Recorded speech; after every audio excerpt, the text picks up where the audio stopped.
Cartoon TV.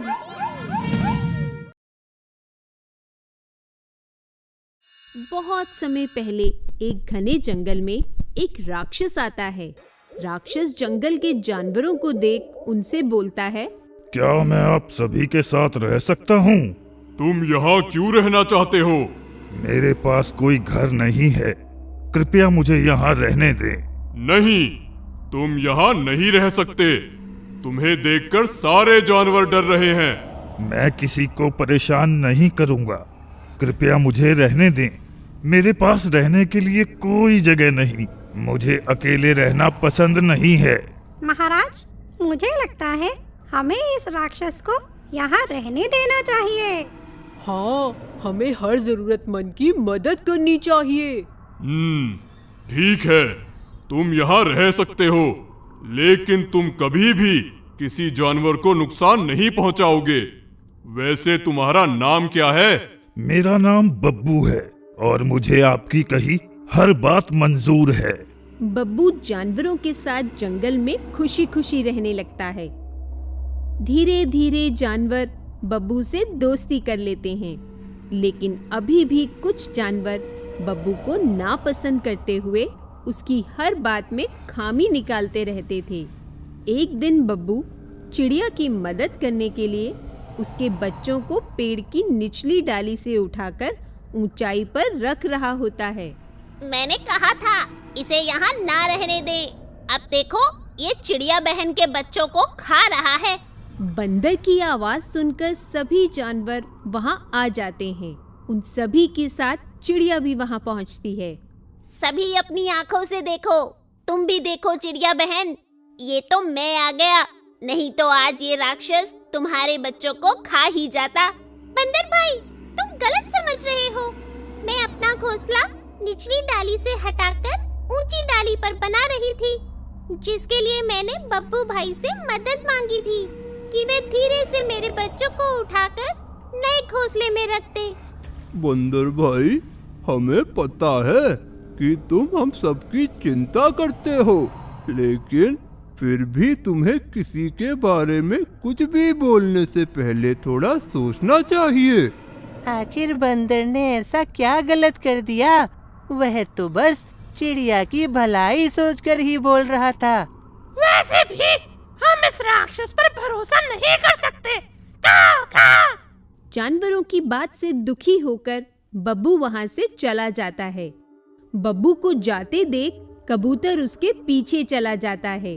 कुछ दिन बीत जाते हैं, लेकिन बब्बू जंगल में किसी को भी दिखाई नहीं देता। एक दिन जब सभी जानवर साथ बैठे होते हैं, तो शेर बब्बू के बारे में पूछता है। बहुत दिन बीत गए, लेकिन बब्बू कहीं दिखाई नहीं दिया। क्या किसी को पता है कि वह कहाँ है? नहीं, मुझे तो नहीं पता। जिस दिन बंदर ने बब्बू पर इल्जाम लगाया था, उसी दिन से बब्बू जंगल में कहीं भी दिखाई नहीं दे रहा। मुझे लगता है कि वह जंगल छोड़कर चला गया है। तुम मुझ पर इल्जाम मत लगाओ, इसमें मेरी कोई गलती नहीं है। तुम्हारी ही गलती है। अगर तुम उसे इतना बुरा नहीं बोलते तो वह जंगल छोड़कर नहीं जाता। सभी बातें कर रहे होते हैं, तभी वहाँ बब्बू का हमशक्ल भाई डब्बू आ जाता है, जिसे सभी जानवर बब्बू समझ लेते हैं और उसके पास जाते हैं। तुम कहाँ चले गए थे? हम सभी को तुम्हारी चिंता हो रही थी। मैं तो इस जंगल में पहली बार आया हूँ, तो ये सभी जानवर मुझे कैसे जानते हैं? अच्छा, मुझे लगता है कि मुझसे पहले यहाँ मेरा भाई डब्बू रहता था, तभी ये सभी जानवर मुझसे इतनी अच्छी तरह से बात कर रहे हैं। दोस्त, कुछ तो बोलो, क्या हुआ है? तुम कहाँ चले गए थे?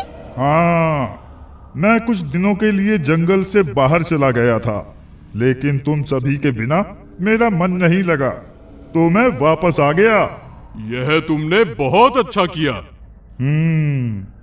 मेरा भाई बहुत मिलनसार है। इन सभी को सच का पता ना चले, इसलिए मुझे भी उसकी तरह व्यवहार करना चाहिए।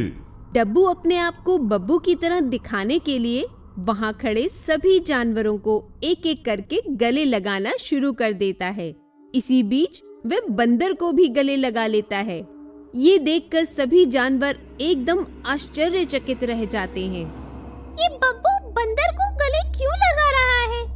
वह तो इसे बिल्कुल भी पसंद नहीं करता। चिड़िया कुछ बोलने ही वाली थी, तभी पीछे से उसे अपने बच्चों की आवाज सुनाई देती है और वे वहां से चली जाती है और उसी के साथ साथ बाकी जानवर भी वहां से चले जाते हैं। ये सभी मुझे डब्बू समझ रहे हैं। कितने बेवकूफ जानवर हैं। डब्बू जंगल में इधर से उधर घूमने लगता है और सभी जानवरों को परेशान करने लगता है। वे कभी किसी पक्षी को मुट्ठी में कैद कर लेता, तो कभी कमजोर जानवरों की पूंछ पकड़कर उन्हें हवा में घुमा देता। ये सब देखकर जंगल में हर कोई उससे डरने लगता है। पहले बब्बू ने बंदर को गले लगाया और अब ये सब? मुझे तो कुछ गड़बड़ लग रही है। हम तो पहले ही कहते थे कि यह राक्षस सिर्फ अच्छा बनने का ढोंग कर रहा था। मुझे तो भरोसा ही नहीं हो रहा कि यह वही बब्बू है जो हम सभी के साथ इतने प्यार से रहता था। आपको भरोसा करना पड़ेगा, यह वही है। अब उसका कोई जुड़वा तो आएगा नहीं। हाँ, ये मुमकिन हो सकता है कि ये राक्षस बब्बू नहीं बल्कि उसका कोई हमशक्ल हो। सभी जानवर राक्षस के बारे में बात कर रहे होते हैं। तभी वहां कबूतर आता है। कबूतर को देखकर चिड़िया बहुत खुश होती है। अरे दोस्त, तुम कहाँ चले गए थे? बहुत समय बाद दिखाई दिए। बंदर के इल्जाम लगाने के बाद बब्बू उदास होकर जंगल छोड़कर चला गया था और मैं भी उसके साथ चला गया था। उस दिन से आज तक मैं और बब्बू जंगल के पीछे वाली पहाड़ी पर एक गुफा में रहते हैं।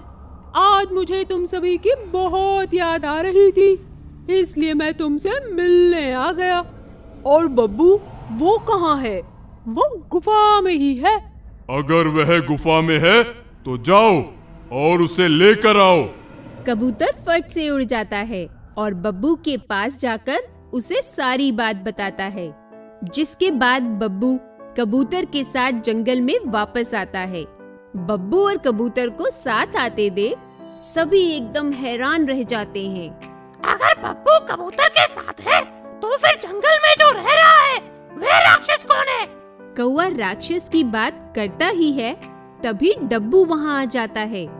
बब्बू डब्बू को वहाँ देखकर हैरान होते हुए बोलता है, डब्बू, ये यहाँ क्या कर रहा है? डब्बू कौन है?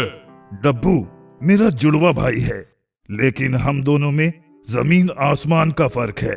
मुझे शांति से रहना पसंद है, तो वहीं डब्बू को हंगामा और शरारतें करना पसंद है। अरे मेरे भाई, हमारी एक छोटी लड़ाई की वजह से तुम तो मुझे छोड़कर ही आ गए।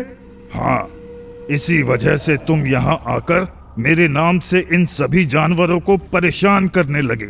तुम्हारे जाने के बाद मैं बहुत अकेला हो गया था।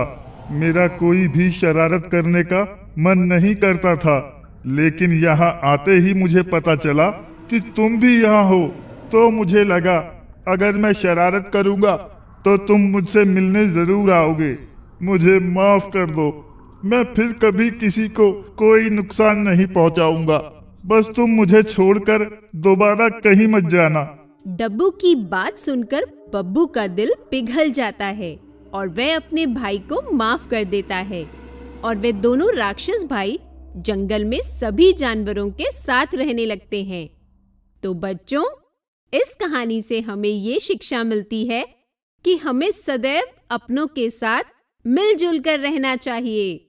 अगर आपको हमारे वीडियोस पसंद आ रहे हों तो इन्हें लाइक करें, चैनल सब्सक्राइब करें और हमारे कार्टून शो सबसे पहले देखने के लिए बेल आइकन दबाना ना भूलें।